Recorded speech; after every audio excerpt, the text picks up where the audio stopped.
Good morning, or good afternoon, I should say. I've been on occasion.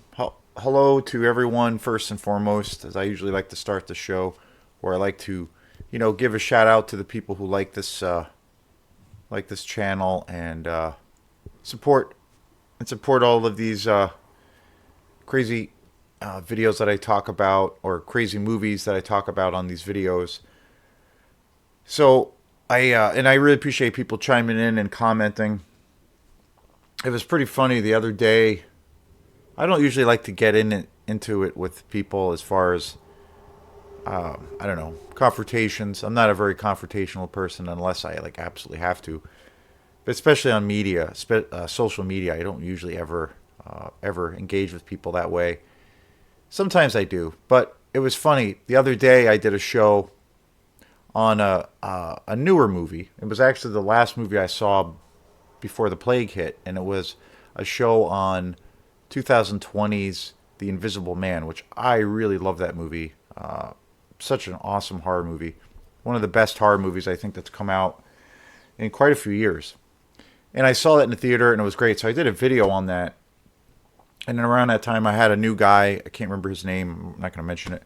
But he subscribed to the channel, and which was cool. And I've noticed, the last few weeks, every day or so, I get some more and more people subscribing to the channel, and it's been really nice. And I really love that people are supporting this little thing that I do. But anyway, this particular guy, this gentleman who had subscribed to the channel, I saw that he was a new subscriber, and I had gone to his page to check out any videos or any stuff that he might have. A lot of the times when I come across people who subscribe to the channel, I look to see if they also do similar work, because I like to check out a lot of that stuff online, because it helps me get some ideas, or to learn some new things. They might have some real certain strengths in certain areas, and this is still really new to me. So I typically do that, but I went and I checked out this guy's YouTube channel, and there was no content on it. It was all blank. It was just kind of weird, and there was no real content. And it looked like he was, a lover of film, from what I could kind of tell, but there wasn't really any content. And then a day or two later went by, and I saw that I had a comment on the Invisible Man remake, and it was from this guy. And his comment was literally, all it was about 30 thumbs down, big thumbs down, and then a couple of three or four crying happy faces. And my first reaction was like, what does that mean? Obviously, I got the impression he didn't like the video, or he didn't like the video itself that I did, or he didn't like that movie. And I was like, okay, that's cool. Like, that's fine to not like what. I look at it in two different ways. If somebody doesn't like the video or one of my videos, they might like it because that it's, some people have said they like these videos because they're kind of loose, and, they're not really scripted. I have definitely, it's definitely focused on a particular movie, but some people have said that, well, they like the videos because they like that it's really loose and informal, but I still try to talk about the movies. And then some criticisms that I've had from people is around that maybe I talk a little bit about too many things in one video. And I understand that. And that's something I'm trying to, always focus on, and try to, kind of reel it in a little bit more. And I'm open to those criticisms. I think it's great because I'm still learning, and it's something I really love doing. The reason I tend to kind of go back and forth with, sometimes I do that with videos where I make them long and I do tie in other things, and it's a thing that comes naturally to me, but I understand for people on the outside, they might not get that, or it could be too, all over the place. So I'm trying to find, more and more of a balance.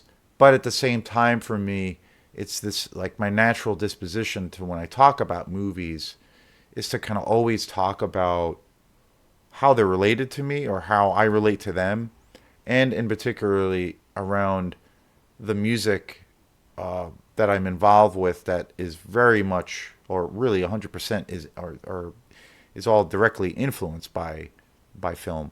So it's all like the arts and music, film and writing music, and the process of performing that music, the process of writing that music. To me, it's all the same thing. And I know that's very different than maybe other people's approaches to how they do reviews. So I don't know. To me, for me, the way I explain those things comes very naturally, like, or that just feels very, for me, a very normal or natural way to kind of explain how these things are related to me, and in particularly around a particular film that I love. So I'm always trying to, trying to figure out how to do that better. But at the end of the day, I like to try to, always, get away or keep it in a little bit of a different thing, or view the way I present the videos in a little bit of a different lens by having those other things, because it's such a part of how I am. But so getting back to criticisms, there's people out there that have said many nice things, and then people have said in a very nice, polite way of how to maybe improve certain things, and I really appreciate that feedback. I'm not, my head is not so far up my ass that I love to learn new things and to try to be open to feedback. I am a huge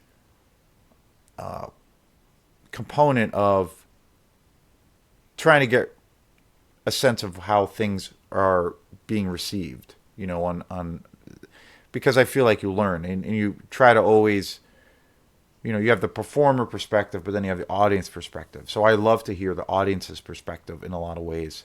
Yeah, it's like on one hand, I can have the courage of my convictions and the very specific thing that I want to try to do or put out there.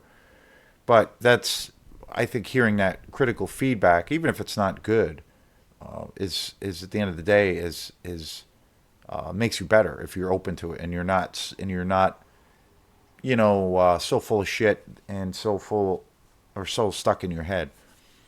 And I think there's a balance, and that's one thing. But then other people might comment or say they don't like a video because they just think the movie sucks, and that's fine. That's great. Everybody can have the same opinion. But my first reaction when I saw that remark by this gentleman, or in the comment section, was this guy's kind of a dick.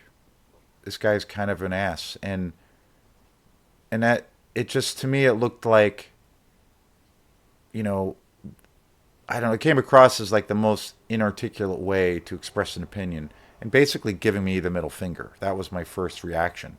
So at first when I saw that, I'm like, this guy's a jackass. I'm going to respond in a way that I think is appropriate, and be like, basically, what the fuck, kind of thing. But then I actually typed up a response, and I posted it. And then an hour or two later, I was like, you know what? No, I feel like I'm coming across just as stupid and as inarticulate as this guy's comment is. So I deleted it. And then all I put in response was a big heart. That was it.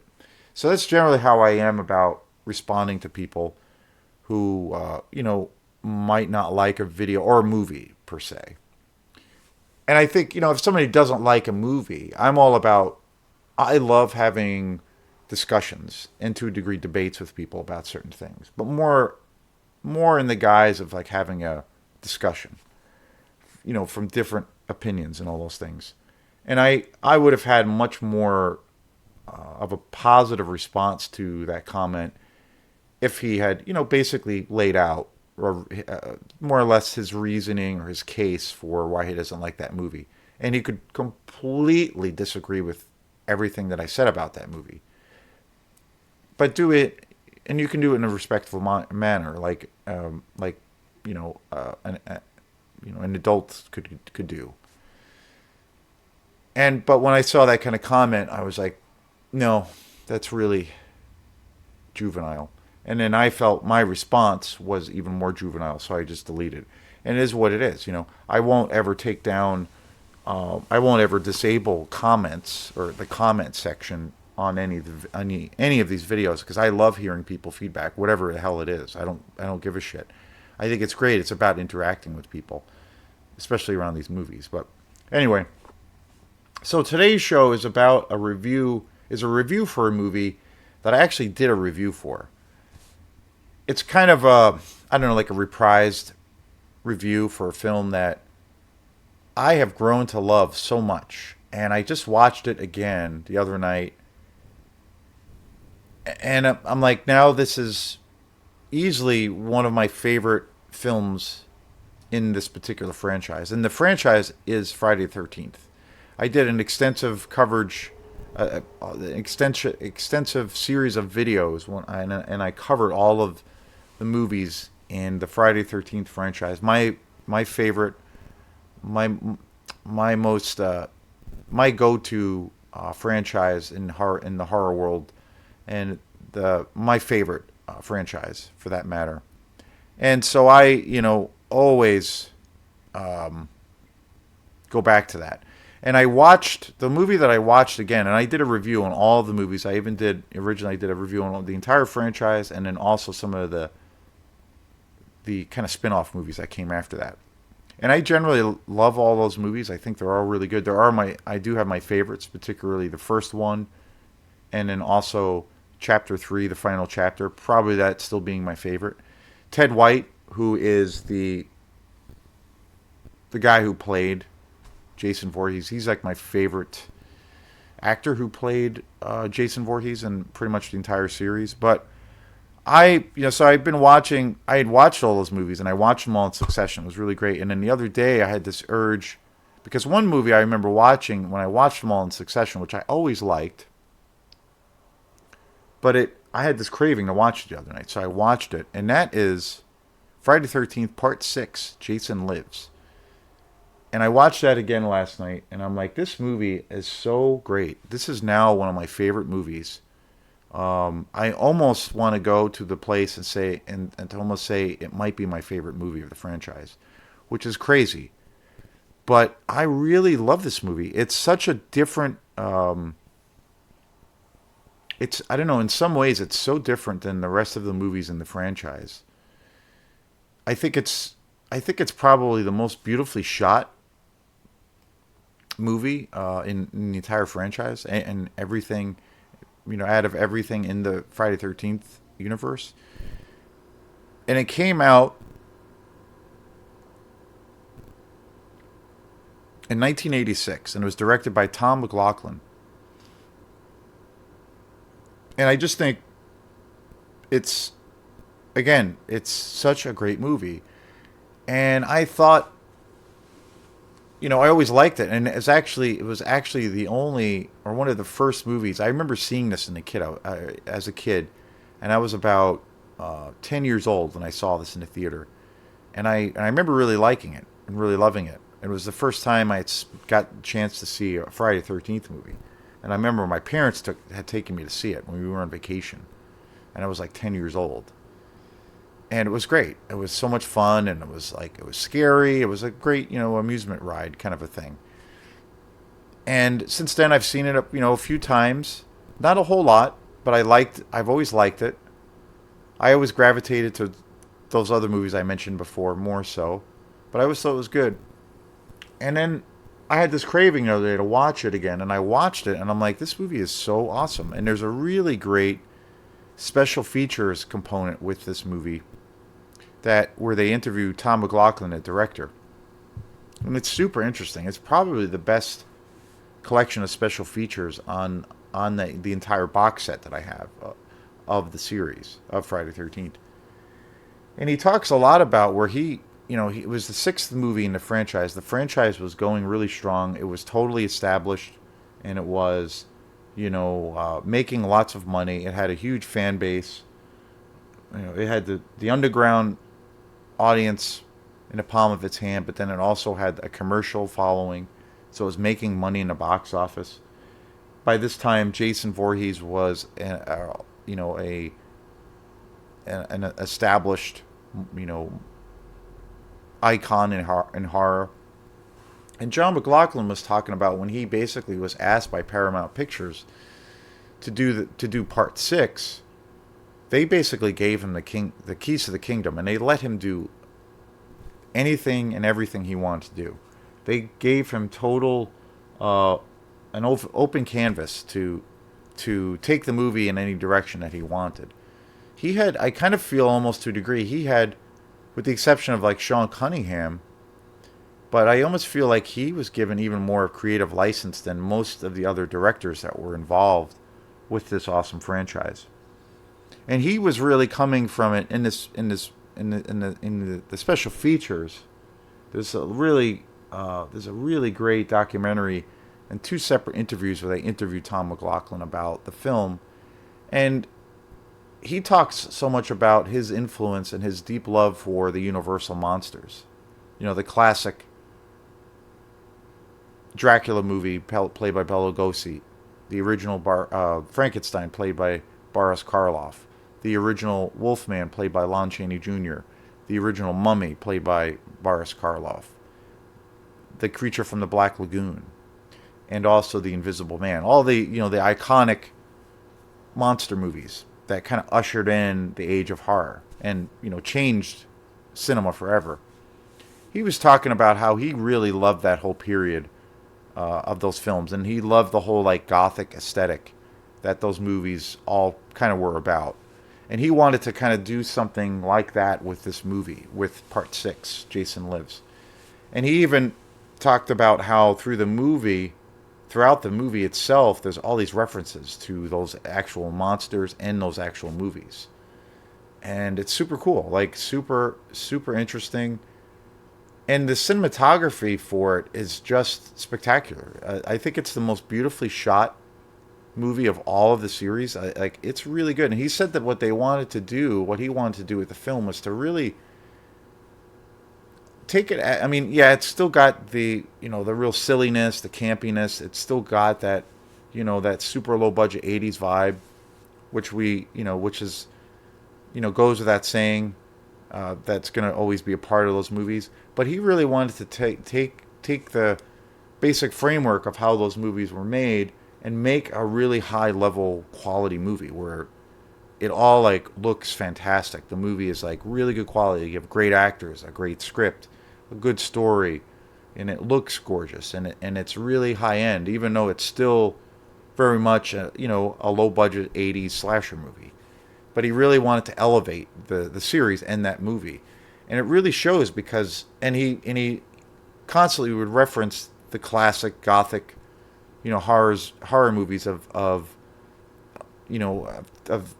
times gone by, and when films were made a certain way and they're not really made that way anymore. Those classic Universal monster movies always had a classic look to them in a very gothic aesthetic. And you really see that with this film. It's really beautifully shot. It's the cinematography is awesome. And yet it's got, great kills. I think it actually has some of the best kills I've ever seen in a Friday the 13th movie. Really creative and generally just awesome. The other thing that's really different about this movie is the comedic aspect of it. Obviously, all the films in the franchise all have like a really silly, campy, cheesy quality, and that's why we love them, and that's why I love them.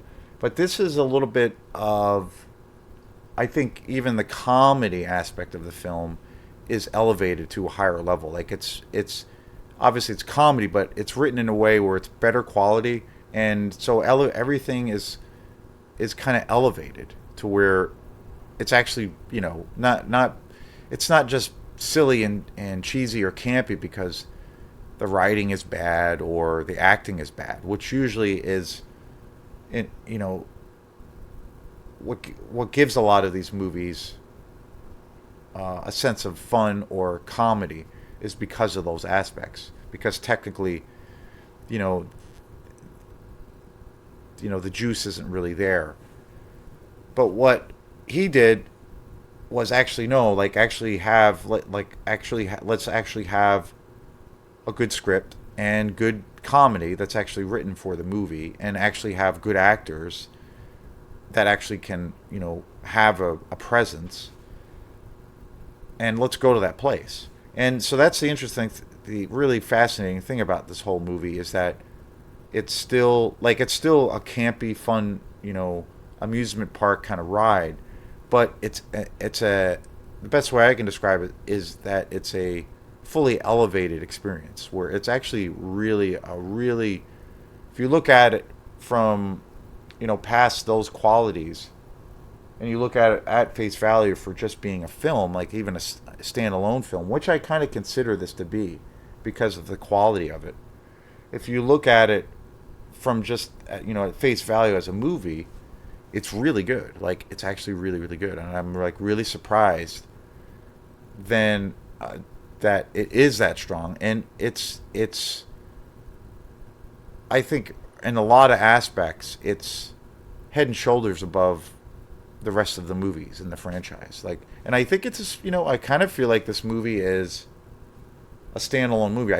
I mean, obviously with the franchise, it helps if you watch, and it's a lot of fun, of course, but it really helps to watch each movie in succession because if you watch them out of order or, just randomly and you don't know the story or the whole mythology behind, the Friday the 13th story, or the series, some things won't make sense. But with this movie, I feel like it does a really great job with explaining everything, and then you're in this universe, and so it's the most elevated movie out of the entire franchise, and as well I think of the spin-off movies that have come out.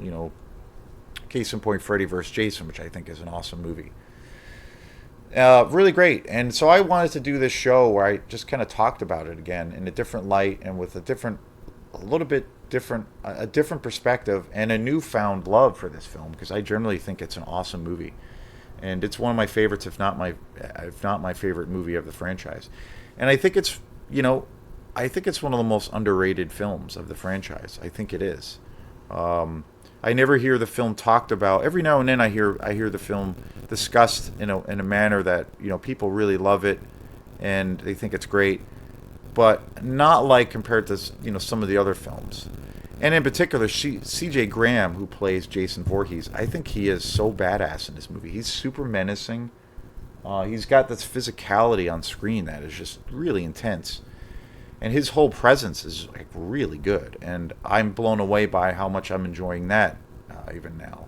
So yeah, I definitely recommend. It's out of all the movies, it's totally a standalone movie, and also obviously the first one that was directed by Sean Cunningham. Those are the two movies I say are totally onto itself, and especially Jason Lives. It's a great movie. It's like, aside from it being a campy, kind of cheesy 80s slasher exploitation movie, which it is still, it's like a really high level version of that. Very cool. I did a review pretty recently on a movie called Mandy, and that was kind of the premise of that movie, which I found really interesting. Was they wanted to take those really those 80s, 70s and 80s exploitation horror elements, but really elevate it to where it's like super high end, super high art of a art film, and that's what they achieved. And I feel like they kind of did the same thing with this movie. Very cool, and I see some parallels between Mandy and this movie, just as far as the sheer quality of what they wanted to do and really elevate what they were influenced by. Very cool. So this is Jason Dean here live at Film Fanatic. So yeah, please check out Part 6, Friday the 13th Part 6, Jason Lives. It's a awesome movie. And it's the first time I've done a reprise video of a movie I already reviewed, but I just wanted to talk about it. So thanks again. If you like this channel, please like and subscribe to it, and keep the comments coming. And thanks again. So have a great day. Peace.